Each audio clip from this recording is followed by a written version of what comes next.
বৌরানীর হেসেলে সবাইকে স্বাগত। আজ আবারও একটি নতুন রেসিপি নিয়ে আপনাদের সামনে হাজির হয়ে গেছি। আজ আমি বানিয়ে দেখাবো নিরামিষ বাঁধাকপির ঘন্ট। চলুন দেখে নেওয়া যাক আমি কি পদ্ধতিতে এটাকে বানাচ্ছি।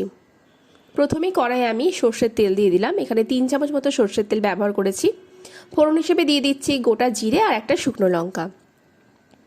আর একই সাথে দিয়ে দিচ্ছি একটা মিডিয়াম সাইজের আলুকে ছোট টুকরো করে নিয়েছি, সেটাকে দিয়ে আমি কিছুক্ষণ ভেজে নিলাম আলুটাকে। এই সময় এখানে আমি একটা মিডিয়াম সাইজের বাঁধাকপি, সেটাকে ছোট ছোট টুকরো করে নিয়েছি, এই বাঁধাকপিটাকেও অ্যাড করে দিলাম আর কিছুক্ষণ এটা তেলের সাথে ভেজে নেব। মশলা হিসেবে দিয়ে দিচ্ছি স্বাদ অনুযায়ী যে লবণ, সামান্য পরিমাণে হলুদ গুঁড়ো দিচ্ছি, খুব সামান্য পরিমাণে জিরে গুঁড়ো আর লাল লঙ্কা গুঁড়ো রঙটা ভালো হওয়ার জন্য দিয়ে দিচ্ছি। এবার এই সমস্ত মশলাকে ভালো করে বাঁধাকপির সাথে মিশিয়ে নেব। মেশানো হয়ে গেছে। এবার এখানে টমেটো কুচি আর দুটো কাঁচা লঙ্কা দিয়ে আমি এটাকে মিডিয়াম হিটে একদম ঢাকা চাপা দিয়ে রান্না করে নেব।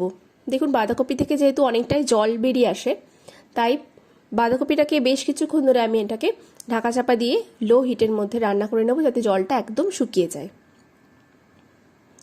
কিছুক্ষণ পর ঢাকনাটা খুলে দিলাম। আর এই সময় আমি এখানে কিছুটা পরিমাণে মটরশুঁটি অ্যাড করছি। যেহেতু শীতকাল, খুব সহজেই বাজারে এটা অ্যাভেলেবেল, তাই এখানে আমি মটরশুঁটি দিয়ে দিচ্ছি।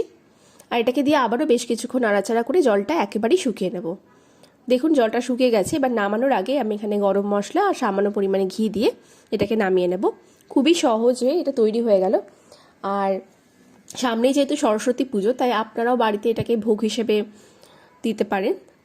আর আজকের রেসিপি কেমন লাগলো অবশ্যই আমাকে জানাবেন। আর ভালো লাগলে অবশ্যই লাইক, কমেন্ট, শেয়ার আর সাবস্ক্রাইব করে আমার পাশে থাকবেন। ধন্যবাদ।